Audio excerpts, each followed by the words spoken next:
Terima kasih Anda masih bersama kami di Kompas Petang. Saya Cynthia Rompas. Saudara, dalam waktu dekat nasib tersangka dugaan fitnah ijazah palsu Roy Suryo dan Dr. Tifa akan diumumkan Polda Metro Jaya.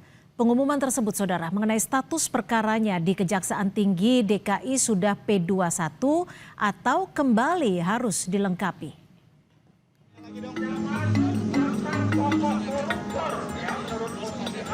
Tentang perkara Pak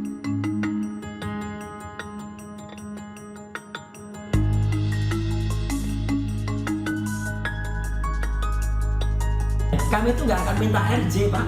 RJ itu hanya salah satu cara dari 10 cara.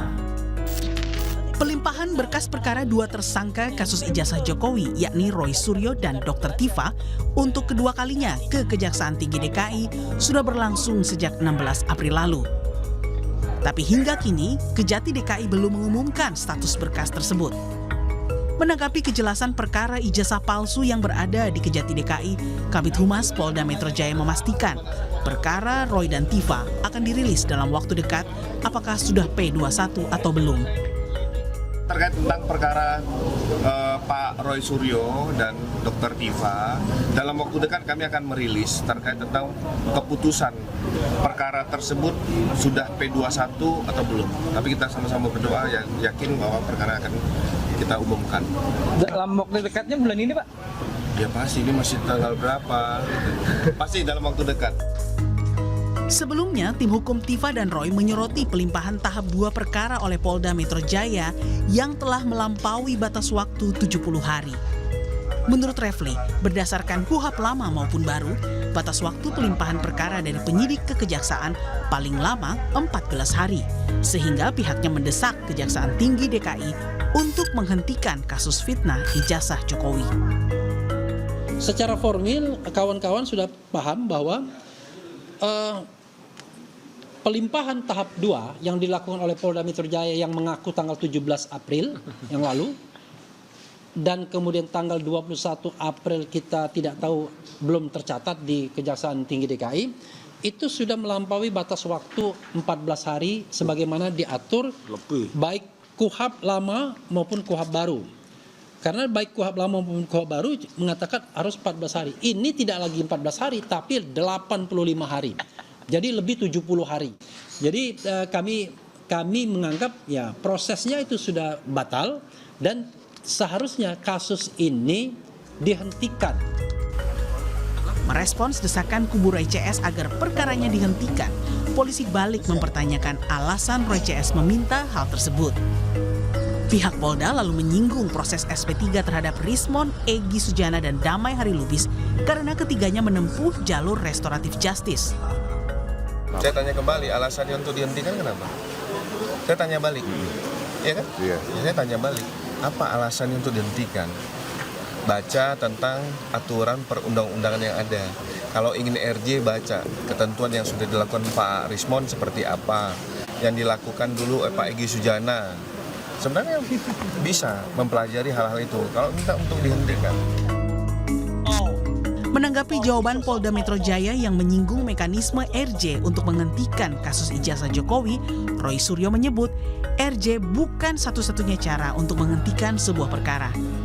Selain itu, dirinya dan 4 tersangka lainnya tidak akan mengajukan RJ dalam perkara ijazah Jokowi. Nah, ini yang lucu.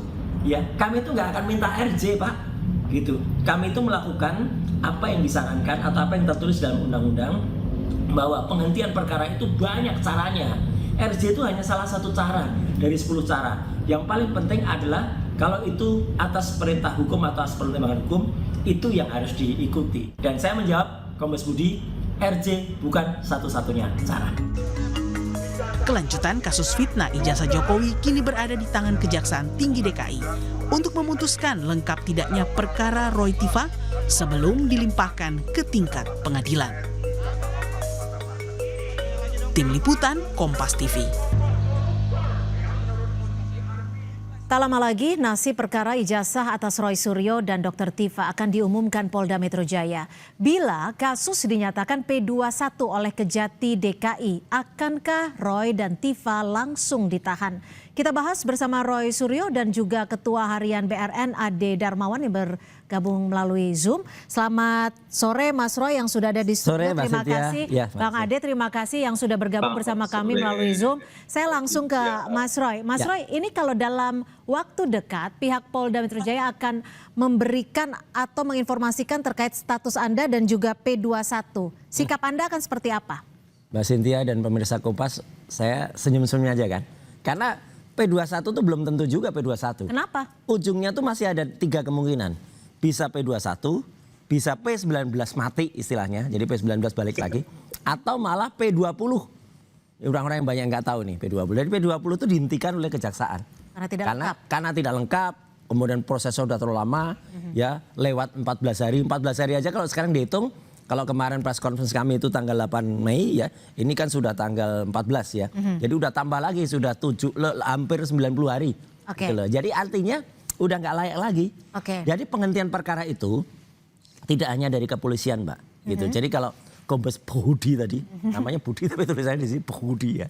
Budi tadi mengatakan pelajari RJ. Ya. Mungkin yang saya katakan, mungkin teman-teman di sana juga perlu pelajari secara hukum. Jadi saya konfirmasi ya, Anda ingin penghentian kasus melalui SP3, bukan melalui restoratif justice ya? SP3 itu ada 10 cara, ya, tidak hanya melalui RJ. RJ itu hanya satu cara di antara 10 cara, lainnya adalah demi hukum. Nah ini sudah perkara udah lewat lama, kenapa nggak dihentikan? Tapi klausul yang Anda gunakan terkait pasal di KUHAP. Pasal di KUHAP, ya, soal waktu yang sudah lewat, panjang mau pakai KUHAP lama atau KUHAP baru ya. Kalau kita tahu persis aturan perundang-undangan nggak bisa lagi turun ke Perpol terus misalnya bolak-balik enggak, itu yang lama. Sekarang kalau yang baru harus berhenti. Saya ke Bang Ade. Bang Ade, pelimpahan berkas Roy Tifa di Kejati DKI ini kan bisa dikatakan sudah melampaui batas waktu yang diatur dalam KUHAP. Di KUHAP diatur adalah 14 hari. Ini sudah lebih dari 14 hari. Bila ini dipaksakan, tidakkah sebenarnya ini sudah melanggar ketentuan hukum yang tercermin dan juga tertulis di KUHAP? Ya, Mbak Cynthia, ini saya merasa geli aja mendengar Mas Roy ini ngomong bahwa 10 cara.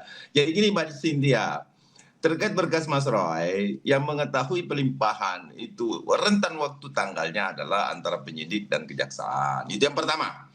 Terus yang kedua, Mbak Cynthia, kalau kita berbicara tentang penghentian penyidikan, itu diatur kalau KUHP lama itu diatur di pasal 109 ayat 2. Nah di situ hanya 3 kriteria yang kita ketahui di situ. Jadi gini, 3 kriteria itu tidak cukup bukti, itu yang pertama. Yang kedua bukan tindak pidana. Yang ketiga alasan demi hukum. Alasan demi hukum itu apa sih? Gitu loh. Nah kalau alasan demi hukum itu adalah tersangka meninggal dunia, perkara kadaluarsa atau perkara sebelumnya atau nebis idem. Nah perkara kadaluarsa ini belum kadaluarsa. Karena kadaluarsa. Tapi kan sudah melebihi 14 hari, seharusnya sudah masuk. Belajar lagi Mas. Jadi gini, perbedaan antara yang diatur di KUHAP daluarsa itu diatur lagi di pasal 84. Belajar dulu Mas. Jadi gini, Mas Roy juga ini kan separuh-separuh memahaminya. Jadi kita harus memahami hukum itu hanya pasal 109 ayat 2 yang terkait penghentian penyidikan atau SP3. Itu yang pertama. Jadi kita biar publik mengetahui ini. Jadi alasan demi hukum itu di situ, daluarsa itu ini tidak bisa dikategorikan daluarsa karena penyidikan. Ditangkap. Itu yang pertama. Terus yang kedua, yang belajar lagi Mas. Sama Mas Roy, ya terkait kejaksaan itu belum menentukan sikap di sini. Justru itu nih, saya kasih bocoran terbaru nih. Jadi Anda jangan merasa bahwa jaksa nggak diam-diam aja nih. Siapa bilang kejaksaan lagi bekerja, lagi melihat apakah ini sudah justru itu. Justru itunya gimana Mas Roy? Itunya gimana? Justru itu nggak usah terlalu banyak orang-orang yang nggak ngerti betul. Status terakhir dari kasus ini itu ikut bicara, termasuk Mas Ade Darmawan. Apalagi ada lawyer cewek itu siapa yang bilang 1000% gitu ya. Terus siapa yang nggak ngerti? Itu terus satu lagi ada yang lagi kemarin ngaku-ngaku apokat itu ya, Andi Aswan itu malah bilang minggu depan, ya awal minggu depan, ini udah lewat nih awal minggu depannya. Ini udah liburan, kamu. Jadi gini, status terakhir di kejaksaan itu, ya Mas Ade Darman kan nggak ngerti. Kita tuh berkomunikasi terus dengan Kejaksaan Tinggi. Ya, kita mendatangi Kejaksaan Tinggi ya pada tanggal 21 April yang lalu. Mendatangi juga Kejaksaan Agung di atasnya Kejaksaan dan diterima oleh Wakil Jaksa Agung. Oleh Jampidum. Intinya mereka belum menerima waktu itu dan kalaupun sekarang menerima nanti akan langsung diberitahukan. Jadi belum ada laporan. Jadi polisi juga nggak bisa bilang nanti akan. Dan lihat statementnya Kombes Budi, ya. Ini bisa P21 atau nanti akan dihentikan. Ya itu. Bang Ade jadi sendiri masih yakin kalau Mas Roy nantinya akan P21 kemudian ditahan? Jadi gini Mbak, P21 itu adalah kewenangan jaksa, ya. Lah ya jaksa makanya. Jaksa. Nah jaksa nanti ini kan saat ini sudah dilimpahkan. Lagi diteliti. Iya kan belum balik ke Polda. Saya menantang Mas Roy gini. Kalau ini apa haknya Anda untuk nantang saya? Gak ada haknya, gak ada legal standingnya. Kalau ini bisa SP3 tanpa instrumen hukum, saya hadiahkan panci anti gosong sama Mas Roy. Apa itu agak ilmiah itu? Orang gak ilmiah, gak ngerti hukum, gak usah lagi. Tapi Mas Roy, kalau seumpamanya ini nantinya akan P21, ada undang-undang ITE di dalam sini yang menjadi ancaman Anda. Ancamannya 12 tahun, Anda akan langsung ditahan. Anda siap untuk ditahan? Gini, siapa yang berhak menahan? Kalau di kepolisian tidak ditahan, ya kejaksaan tidak akan menahan. Itu udah jelas. Aturannya tidak ada. Itu loh, aturannya gitu. Apalagi tidak bisa langsung dipastikan P21 gitu loh. Apalagi ada ini belum tentu orang yang mengerti. Dia kan nggak punya legal standing gitu loh. Dan kasus ini ngapain juga dia ikut ribut-ribut.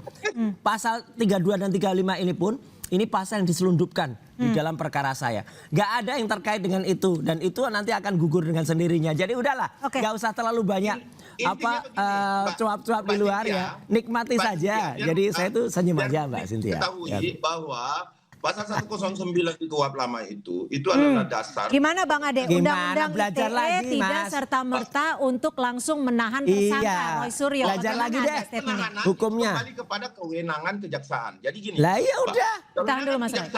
Silakan Bang Ade. Dia bisa melakukan penahanan walaupun polisi tidak melakukan penahanan kalau dianggap pertama ya dianggap bahwa akan mengganggu persidangan, itu yang pertama. Nggak ada itu yang kedua, anunya. dianggap dia akan melarikan diri, ya. Yang ketiga mau merusak barang bukti. Itu pelanggaran HAM. Kalau di polisi ditahan, kejaksaannya ditahan. Dipertimbangkan oleh jaksa dan saya sebagai Sekretaris Jenderal Pradi Bersatu juga. Apalagi itu. Menyampaikan kepada Kejaksaan Agung untuk dilakukan penahanan. Nggak bisa. Bang Ade, tapi hal apa, at least 2 poin deh. Poin utama yang membuat Anda ini optimis perkara Roy dan Dr. Tifa akan segera P21. Keduanya akan ditahan. Kalau prediksinya aja salah. Sekali lagi saya highlight bahwa itu kembali kepada kewenangan dari kejaksaan. Nah udah, nggak usah terlalu banyak ribut dulu. Sebentar Roy, saya bicara dulu. Tahan Mas Roy. Oh iya. Silakan Bang. Mas Roy ditahan. Ya terlalu banyak cuap-cuap. Tahan Mas Roy.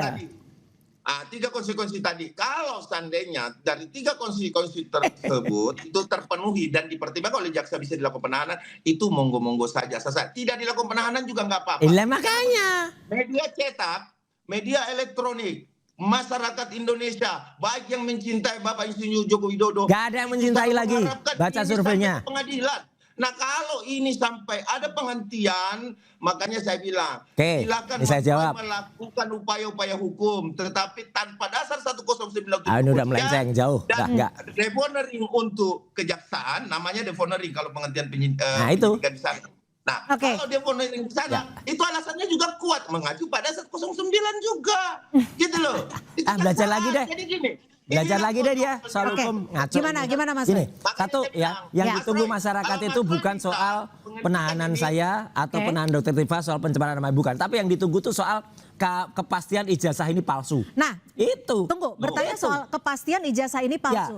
Kenapa? Ini anunya lain. Nah, kenapa Anda meminta kasus ini dihentikan melalui SP3 contohnya, tapi bukan malah menuntutnya dibuka sampai di pengadilan? Yang dibuka sampai pengadilan tuh pengadilan-pengadilan atau sidang-sidang yang menuntut ini ijazah. Sidang saya yang nanti akan ditunggu-tunggu dikejar para termul ini bukan akan menuju ke ijazah, tapi hanya pencemaran dan fitnah. Sementara bukti-bukti baru muncul juga soal pasar pramuka, udah ada orang yang ngaku yang membuat, kemudian nih dari university yang dari dulu ketika Pak Ahmad Sumitro itu namanya juga Ahmad Sumitro, itu udah makin jelas, makin banyak Mbak yang membuka ini untuk kemudian kasus ijazahnya dulu yang terus. Terus satu lagi yang paling penting kayak tadi, ini selesai itu belum tentu P21 ini orang ini harus belajar hukum deh. Gitu ya, ngaku-ngaku sekjen peradi apaan. Oke, Bang Ade, kita tahu ini kasus sudah sangat panjang, udah lebih dari 14 hari, Bang Ade. Atau jangan-jangan memang sebenarnya penyidik sendiri di sini masih kebingungan untuk melengkapi, atau bukan hanya soal ditahan atau dilengkapi, tapi malah justru dihentikan. Bagaimana, Bang Ade? Ya, di dalam KUHP sepanjang masih dibutuhkan, baik itu Perkapolri juga diatur. Ada waktunya. Sepanjang masih dibutuhkan penyidikan, maka rentan waktu itu dan status, perhatikan status, kecuali ya kelihatan kok Mbak Cynthia kalau mau dihentikan. Statusnya pasti dicabut. Nah, sekarang Gini, Bang Ade, mengapa pihak Anda tidak mendesak kepolisian saja untuk mempercepat sidang terbuka jika memang Anda yakin bahwa ijazah Pak Jokowi ini adalah asli dan benar? Ijazahnya itu dulu.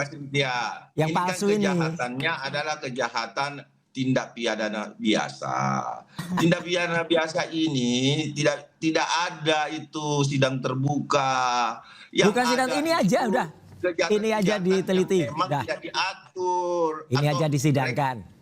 Nah ini ada kekosongan hukum. Nah justru makanya lah saya belajar lagi deh. Sekali lagi ada kekosongan hukum segala. Silakan melakukan upaya-upaya hukum. Intinya kalau ini dihentikan, saya kasih bonus panci anti gosong. Apa itu? Proses bolak-baliknya berkas perkara antara kepolisian dan kejaksaan. Tentu di sini masyarakat juga menanti adanya kepastian hukum. Bagaimana Mas Roy? Setuju. Makanya kepastian hukum terhadap kepastian palsunya ijazah ini udah 99,9% palsu. Bukan soal fitnah dan pencemaran nama baik. Fitnah pencemaran nama baik ini kalau diteruskan nggak akan sampai ke sini. Makanya masih banyak sidang-sidang lain, Mbak. Ada sidang CLS yang diteruskan lagi. Ada sidang di Pengadilan Negeri Solo yang baru diusulkan. Ada sidang diusulkan oleh Purnawirawan TNI yang kemarin berusaha diganggu oleh teman-temannya Mas Ade Kurniawan tapi gagal. Pitra segala itu gagal tuh mau jadi pembuka intervensi. Itu yang jelas-jelas nanti akan menguji ijazahnya dan yang akan menguji kepolisian, bukan soal fitnah pencemaran baik. Fitnah pencemaran baik itu, Mbak, itu kalau diteruskan nggak akan sampai ijazah. Ya mau itu dipastikan saya, Dokter Tifa atau yang lain itu misalnya kena, ijazahnya juga tetap palsu kok. Jadi ngapain juga ke sana? Yang ditunggu masyarakat itu Indonesia itu adalah soal ijazahnya, bukan soal status itu. Apakah Anda yakin Mas Roy belajar dan lagi juga Dokter Tifa akan ditahan dan berkasnya akan P21? Bang Ade? Pasti P21 enggak? Bisa mastiin enggak? Saya meyakini kenapa? Alah, meyakini banyak meyakini tapi nggak bisa.